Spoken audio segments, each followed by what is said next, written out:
Kapolres Metro Jakarta Barat Kombes M. Syahdudi menetapkan 2 warga menjadi tersangka pemukul dan juga pemaki kata-kata kasar terhadap Saipul Jamil dan asisten pribadi Saipul saat penangkapan berlangsung pada Jumat lalu. 2 warga ini ternyata merupakan korban yang motornya diserempet asisten pribadi Saipul. Tak hanya itu, 3 anggota polisi yang menangkap Saipul Jamil juga dikenakan sanksi berupa pembebas tugasan dan akan disidangkan. Sementara yang menggunakan jaket bertuliskan polisi adalah anggota Polsek Kalideres yang sedang melintas. Namun anggota polisi tersebut tidak terbukti melakukan pelanggaran.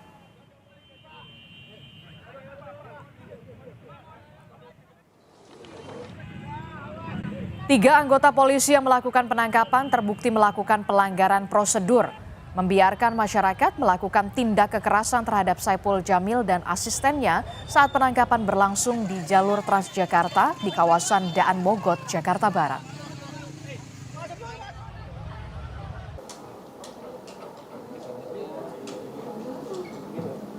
Hasil pemeriksaan bahwa memang terbukti ketiga anggota tersebut melakukan pelanggaran prosedur. Yang pertama, membiarkan warga masyarakat melakukan tindak kekerasan terhadap pelaku penyalahgunaan narkoba. Dan yang kedua, tidak memberikan keyakinan ataupun kepastian kepada pelaku bahwa yang bersangkutan adalah polisi. Meskipun anggota tersebut sudah mengatakan kami polisi dan menunjukkan tanda lencana kepolisian, anggota polisi. Tersangka pemukul asisten pribadi Saipul Jamil meminta maaf atas aksi kekerasan yang dilakukan. Tersangka hilaf karena menjadi korban penyerempetan mobil yang dikendarai oleh asisten pribadi Saipul Jamil saat kejar-kejaran dengan kepolisian.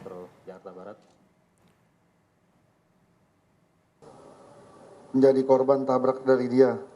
Dan teman kami ada luka, makanya kami emosi ikut bantu ngejar.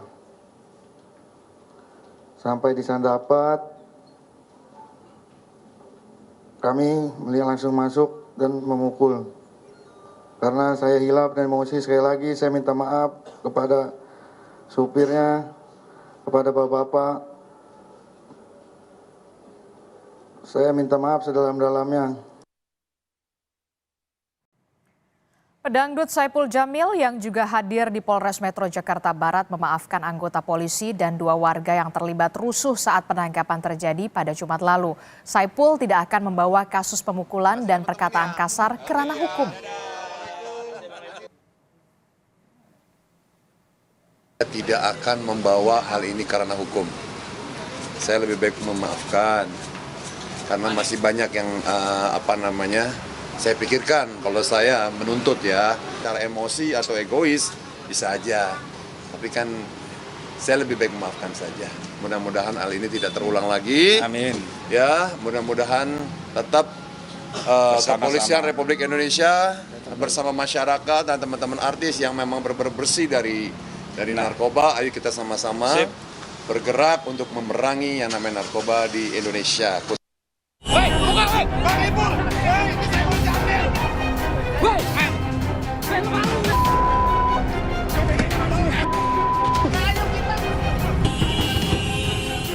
Kasus dugaan keterlibatan narkoba pedangdut Saipul Jamil sudah selesai.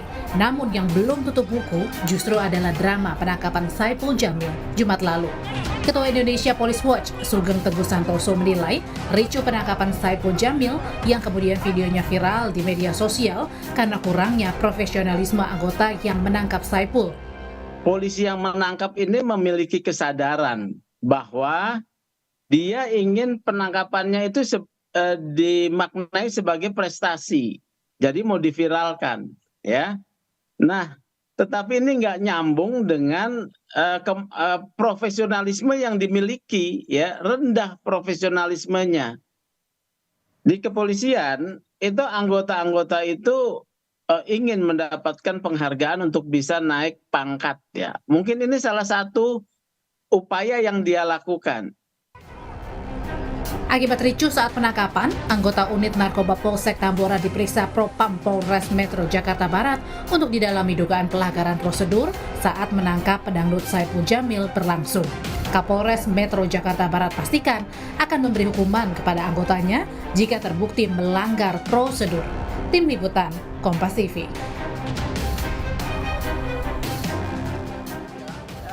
Saudara, 3 polisi yang menangkap pedangdut Saipul Jamil dan asistennya ini terbukti melanggar prosedur. Kita bahas lebih dalam bersama dengan anggota Kompolnas. Sudah ada Yusuf Warshim. Selamat petang. Assalamualaikum, Pak Yusuf.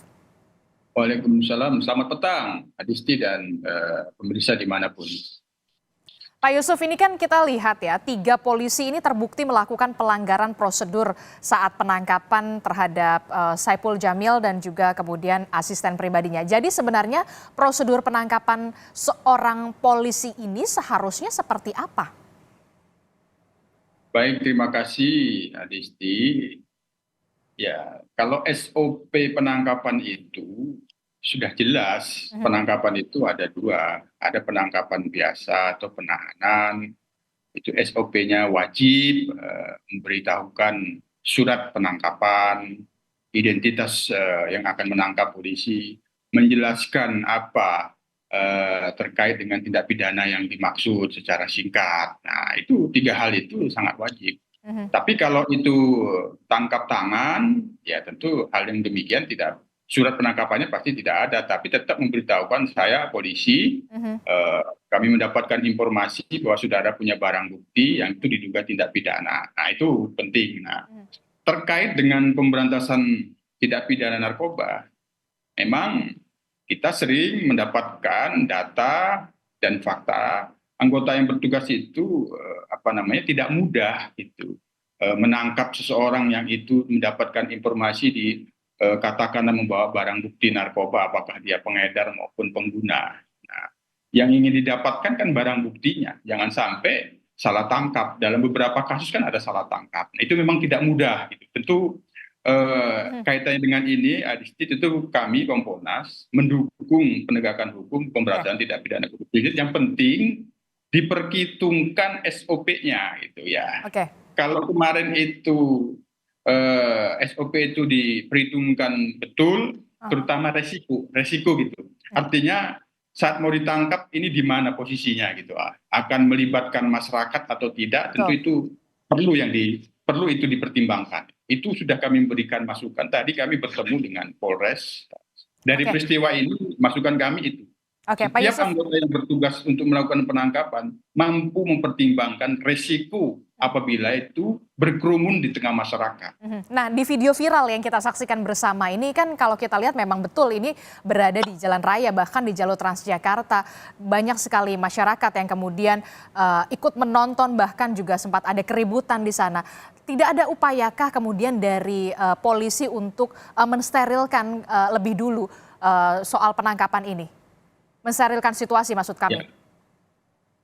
Tentu ini menjadi bagian dari hal-hal yang akan dilakukan pemeriksaan lebih lanjut terhadap anggota ini yang sekarang ini sedang berproses untuk pemeriksaan kode etiknya.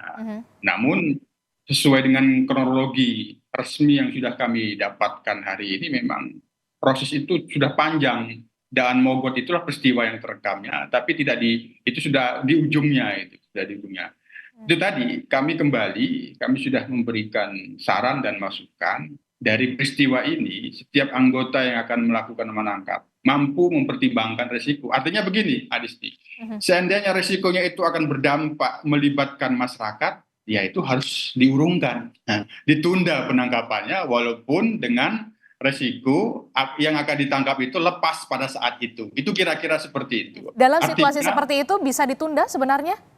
Ya, resikonya akan kehilangan yang dimaksud untuk ditangkap. Artinya kan karena berkerumun, dampaknya itu akan seperti ini nantinya. Yang kedua, sekali lagi tentu ini kaitannya dengan profesionalisme. Tugas yang paling utama bukan soal ingin mendapatkan apresiasi, yaitu manusiawi ya. Tapi soal penegakan hukum, tugas penegakan hukum, memberantas tindak pidana narkoba ini tentu salah satu yang paling dikedepankan, sehingga dengan itu profesionalismenya menjadi penting untuk dipertimbangkan, walaupun karena berkerumun dengan masyarakat dan dampaknya bisa melibatkan masyarakat, ya terpaksa ya pelakunya mungkin tidak dapat pada hari itu ya. Mhm, mhm. Itu. Evaluasi seperti apa yang memang seharusnya dilakukan oleh polisi, jangan sampai kemudian penangkapan-penangkapan yang seperti ini kembali terulang lagi? Ya itu tadi, profesionalisme, SOP itu tetap dijunjung tinggi, walaupun pasti di lapangan selalu ada dilema.